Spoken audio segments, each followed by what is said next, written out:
ఓం సాయిరామ్. బాబా భక్తులందరికీ కూడా నమస్కారం అండి. అందరూ కూడా సుఖంగా సంతోషంగా ఎప్పుడూ కూడా ఆనందంగా ఉండాలి అని చెప్పి ఆ బాబాగారి తరపున నేను కూడా మనస్ఫూర్తిగా కోరుకుంటున్నాను. ఈరోజు బాబాగారు అందించే సందేశం ఏంటి అంటే కనుక, తల్లి డేంజర్ అలర్ట్. ఈ రాక్షసి నీ గుమ్మం ముందు కూర్చొని మరీ బోరున ఏడుస్తుంది.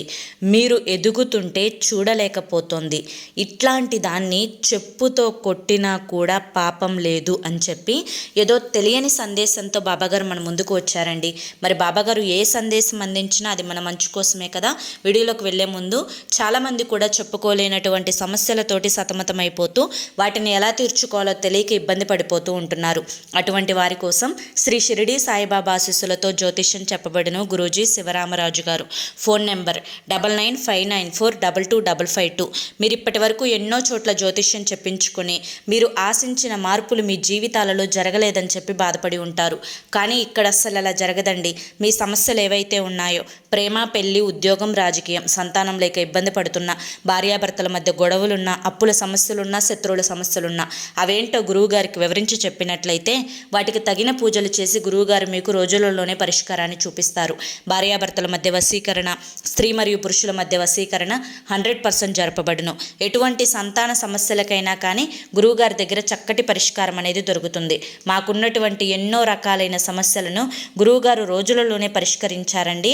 అలాగే మీకు ఎటువంటి సమస్యలున్నా కానీ గురువుగారు మీకు వెంటనే పరిష్కారాన్ని చూపిస్తారు. కాబట్టి స్క్రీన్ మీద కనిపిస్తున్నటువంటి నెంబర్కి వెంటనే కాంటాక్ట్ అవ్వండి. ఇక ఆలస్యం చేయకుండా మనం బాబాగారి యొక్క సందేశం ఏంటో తెలుసుకుందాం. తల్లి, ఈ యొక్క రాక్షసి ఎవరైతే ఉన్నారో నీ కుటుంబంలో జరిగే ప్రతి కదలికను గమనిస్తూ ఉంది. నువ్వు ఏం చేస్తున్నావో, ఎక్కడికి వెళ్తున్నావో, ఎవరితో, ఏ బంధువులతో నువ్వు క్లోజ్గా ఉంటున్నావో, ఎవరితో పరిచయాలు పెంచుకుంటున్నావో, ఎవరిని ఎక్కువగా కేర్గా చూసుకుంటున్నావో, అసలు నీ యొక్క లావాదేవీలు, నీ యొక్క డబ్బు విషయాలు ప్రతీదీ కూడా ఆ స్త్రీ ఒక కంట కనిపెడుతూ ఉంది. ఎవరో ఒకరి కారణంగా ఆ స్త్రీ నీ కుటుంబంలో జరిగే విషయాలను తెలుసుకుంటూనే ఉంది. అయితే ఇంతకు ఆ స్త్రీ ఎవరు? తనకి తెలుసుకోవడం వల్ల వచ్చే ఉపయోగం ఏంటి అన్న విషయానికి వస్తే, ఈ స్త్రీ బయట వ్యక్తి అయితే కాదు. ఈ స్త్రీ నీ ఇంటి పేరుతో ఉన్నటువంటి స్త్రీ. ఎవరైనా కానీ నీతో ఏ విధమైన ప్రవర్తనను చూపిస్తున్నారో దానిని బట్టి నువ్వు ఆ స్త్రీ ఎవరు అనేది అంచనా వేసుకోగలుగుతావు. కానీ ఇంతటి ఏడుపు అనేది ఒక కుటుంబం మీద ఉంటే ఆ కుటుంబం ఎక్కి రావటం అనేది సాధ్యం కాదు. కాబట్టే నేను ఈరోజు ఈ సందేశాన్ని ఎలాగైనా నీకు తెలియపరచాలి అన్న ఉద్దేశంతో నీ ముందుకు వచ్చాను. అయితే ఆ స్త్రీ ఏడుపులు, ఆ స్త్రీ దృష్టి చూపు, ఆ స్త్రీ కన్ను మీ కుటుంబం మీద పడకుండా ఉండటానికి ప్రతిరోజు ఇంట్లో నిత్యం దీపారాధన చేసుకుంటూ ఉండు. కనీసం వారానికి 3 రోజులైనా ఇంట్లో దీపారాధన చేసుకుంటూ ఉండు.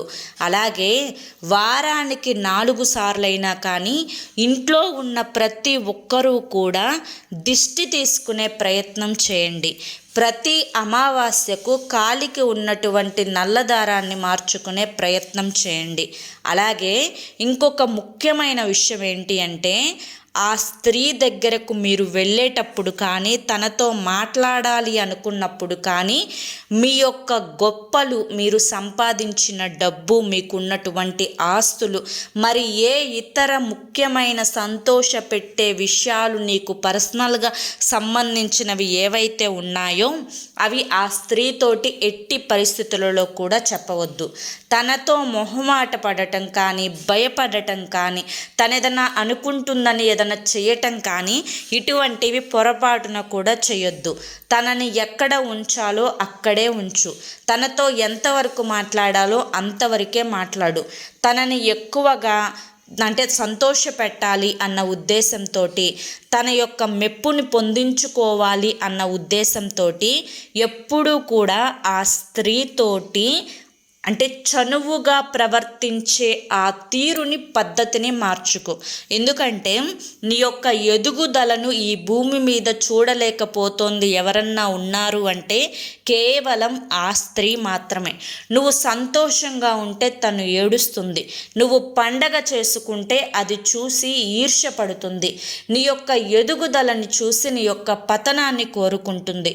ఇలా ఇటువంటి స్త్రీ తను నీ గురించి ఈ విధంగా అనుకుంటుంది అని నీకు ముందుగానే తెలిసిన ఈ యొక్క స్త్రీని నువ్వు మామూలుగా నా బంధువే కదా, నాకు సంబంధించిన వ్యక్తే కదా అని చెప్పి ఇంటికి వచ్చినప్పుడు కుర్చీ వేసి మరీ కూర్చోపెట్టి నువ్వు ఎక్కువ అతిథి మర్యాదలు చేశావు అంటే కనుక తీరా చివరికి తన కారణంగా నష్టపోయేది నీ జీవితమే అన్న విషయాన్ని గుర్తుంచుకో.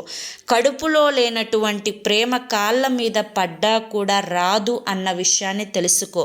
ఎప్పుడైనా కానీ పైకి నటిస్తూ పైకి విషపూరితమైన నవ్వులు నవ్వుకుంటూ మనసు నిండా ఈర్ష్య, అసూయ, ద్వేషాన్ని పెంచుకుంటూ ఎక్కడికక్కడ ఆ స్త్రీ నటించే నటనకు నువ్వు నిజంగా చెప్పుతో కొట్టినా కూడా పాపం లేదు. ఎందుకంటే కడుపులో ఒక మాట, పెదాల మీద ఒక మాట. కడుపులో ఈర్ష్య, అసూయ, పెదవుల మీదేమో తేనె పూసినటువంటి మంచి మాటలు. ఆ మాటలతోనే ఎవరైనా కానీ మభ్యపెడుతుంది, మాయ చేస్తుంది. కాబట్టి ఈ స్త్రీ నీ మీద, నీ కుటుంబం మీద, నీ బిడ్డల మీద, నీ ఇంటి మీద ప్రతి క్షణం కూడా తన ఏడుపుని ఏడుస్తూనే ఉంది. ఎక్కడికైనా వెళ్ళి కూర్చుంటే మీ కుటుంబం యొక్క ఆలోచనలే వేరే వారితోటి చెప్తుంది. ఇలా చెప్పి చెప్పి చెప్పి నలుగురిలో నీ కుటుంబానికి ఎటువంటి విలువ అనేది లేకుండా చేసింది కేవలం ఆ స్త్రీని. ఇటువంటి దుర్మార్గురాలిని, దుష్టురాలిని నువ్వు కలలో కూడా క్షమించకూడదు. ఎందుకంటే ఈ స్త్రీ ఎక్కడికక్కడ నిన్ను తొక్కాలి అన్న ఉద్దేశంతోనే చూస్తోంది. కాబట్టి నువ్వు తన దగ్గర ఎటువంటి మాయ మాటలు కూడా అతని యొక్క అంటే ఆమె యొక్క మాయ మాటలలో కూడా పొరపాటున కూడా పడవద్దు, వినవద్దు, చేయవద్దు. అర్థమైంది కదా అని చెప్పి ఈరోజు బాబాగారు మనకి చాలా చక్కటి సందేశాన్ని అందించారండి. మరి బాబాగారు అందించిన ఈ సందేశం మీ అందరికీ కూడా నచ్చింది, అర్థమైంది అనుకుంటున్నాను. నచ్చింది, అర్థమైంది అనిపిస్తే ఈ వీడియోకి ఒక లైక్ ఇవ్వండి. కింద కామెంట్ సెక్షన్లో ఓం సాయిరామ్ అని చెప్పి టైప్ చేయండి. మొదటిసారి మన ఛానల్లోకి వచ్చినట్లయితే మన ఛానల్ని సబ్స్క్రైబ్ చేసుకొని సపోర్ట్ చేయండి.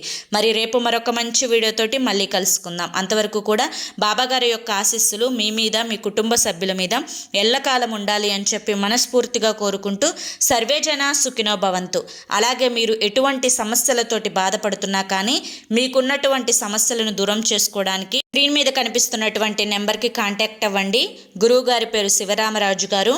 ఫోన్ నెంబర్ మీకు స్క్రీన్ మీద కనిపిస్తుంది. ఖచ్చితంగా కాంటాక్ట్ అయ్యి సమస్యల నుంచి బయటపడి జీవితంలో ఆనందంగా ముందడుగు వేయండి. జై సాయిరామ్.